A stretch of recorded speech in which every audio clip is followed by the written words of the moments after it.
The past few months, I keep on finding myself playing Risk of Rain 2 whenever I'm left with an awkward amount of free time. For some reason, Risk of Rain 2 always allows me to play in just the right duration, and it never fails to give enough satisfaction and entertainment in any of my playthroughs. So it's got me thinking, how is this the case? How come that I'm always able to have a satisfying play session, whether it takes as short as 25 minutes or as long or longer than 1 hour? So in this video, I just want to run down some of the lessons I've learned from playing this game, particularly how Risk of Rain 2 encourages you to play at your own pace.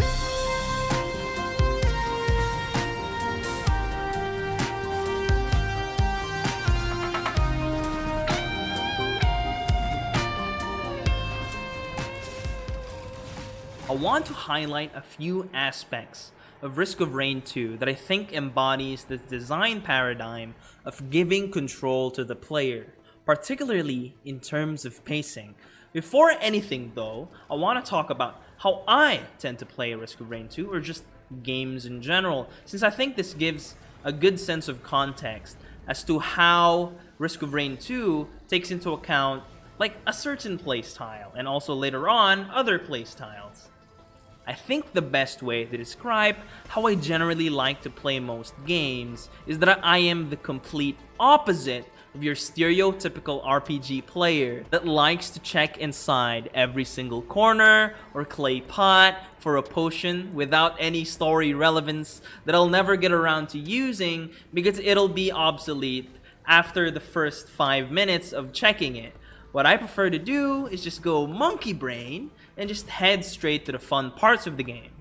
Basically what I'm saying, I want to play the game parts of the game and not the garbage. And what I love about Risk of Rain 2 is it allows me to do that without making me feel bad.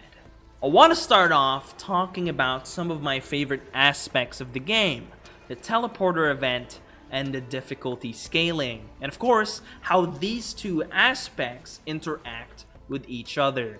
If you've already played Risk of Rain, you obviously already know what these two things are. But for those of you that haven't, here's a gist of how the game works. The game has a few fundamental mechanics. The first, the game is split into stages, which generally leads up to a final boss.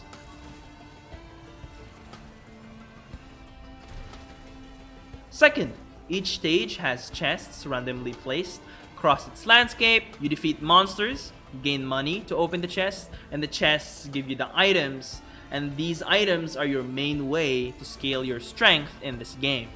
Third, the game's difficulty indefinitely scales over time, so enemies get stronger, tankier, and come in larger and larger numbers as that clock keeps on ticking.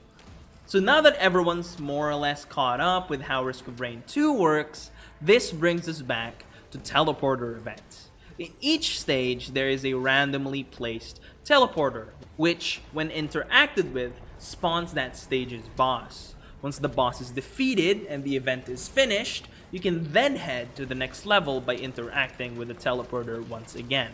Rinse and repeat until you get to the final boss. This is one of the mechanics that allows us players to control each of our playthroughs' pacing. How, you may ask? Well, the best thing about the teleporter is that you can start the event at any time. From what I've seen, most players try to take a decent amount of time both before and after the event looking for items, opening chests, gathering money. But I've only really learned this recently because what I typically do is I just head straight to the teleporter when a stage starts. As I've mentioned earlier, monkey brain. So I just get money from killing the monsters during the event and unlock whatever few chests I can with the money I got from finishing the event. The great thing with Risk of Rain is that both of these playstyles are completely valid. And not in all play styles are valid kind of way. It's that the game actively rewards either of these decisions. It actively rewards making these strong decisions from either ends of the spectrum. If you play fast and quick, you might be weaker, but remember, the difficulty scales along with you. So the game still gives you a good challenge. Despite you being weaker, the enemies are also slightly weaker. So the challenge of the game tries to balance it out with how strong you are. On the other hand, methodically getting more items might take more time, but the game rewards you with feeling like a badass by giving you that sweet strength to use against what would be stronger enemies, because the difficulty again has scaled since you've taken more time. The game almost always hits that sweet balance. The game is never too hard, and the game is never really too easy, outside of getting insanely lucky. Of course, it is a roguelike after all, but generally speaking, like, the game follows this sweet balance. And this design philosophy of reinforcing the player's decisions doesn't just end with when you want to start the teleporter event or when you want to transition to the next level. The game also has a bunch of mini events and decisions that you can take scattered around its many stages. A good example would be fighting Chiaro and Runald in the desert stage, where there's this quick mini game of having to press 2 randomly placed buttons on the map. They could take around 1 to 2 minutes to find, assuming you already know where they could spawn. So once you activate these buttons, you can start fighting Chiaro and Runald in their own mini cave area. 1 to 2 minutes can be a huge difference when it comes to difficulty scaling, especially on Monsoon or Eclipse. But doing this event gives you some of the best items in the game, Chiaro's and Runald's bands, and if you're a loader main like me, you know how impactful these items can be in any of your runs. There are much more examples of these types of events, like the Void Fields, fighting the Alloy Worship unit, getting the Aurelianite, entering the Bazaar Between Time to get to choose what your next level will be, and more, much more. And I haven't even talked about how you can use artifacts to tweak how the entire game is played. It just goes to show how strongly the game is designed around respecting the player's decisions and also respecting the player's time. I remember recently, when the DLC just came out, my friend and I were trying to figure out, oh, there's a new boss. How do you get to the new boss? Because the first time we encountered the new boss, we just saw the text prompt, oh, a purple orb appears. So he assumed, well, at least he insinuated, like he suggested. I don't think he necessarily said that it was what was going on, but he assumed, oh, does it just happen? Is it just pure RNG? But we knew deep down, okay, no, this doesn't really match what the game's design philosophy is. I feel like the game really respects allowing the player to make decisions regarding these things. And a final boss seems like such a big thing. Why would you make an alternate final boss or a true final boss something that's purely RNG dependent? There had to be a way where you can interact with the new final boss.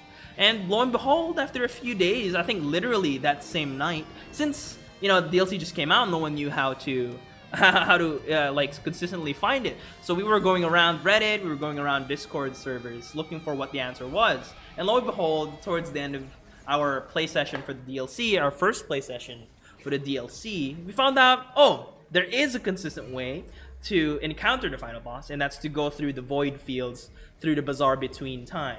And it just reinforces that idea of allowing the player a really good sense of control. And the day after, we found out, oh, there's more than one way, and that's even better. There's a way to extend, to fight both final bosses in both playthroughs. And it's examples like these that just strengthens how I see how strongly the game is designed, in a way that it just respects the player's decisions. It allows you to control how much you want to do. It allows you to control how long you want to play, how strong you want to be, how challenging the fight is. And it's just so good. It's just so good. I don't know. Of course, I'm not suggesting the Risk of Rain is the only game that is thought of allowing the player to control the pace of its gameplay. But you cannot deny how masterfully the game has executed this aspect of its design.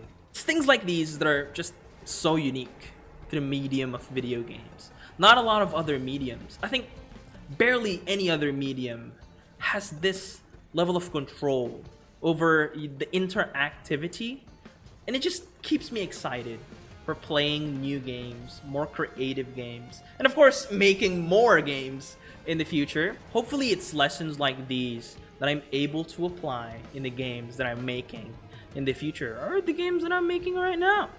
Well, that's about it for the video. Do you agree with my sentiments? Perhaps you don't, considering I missed entirely how most people tend to play the game.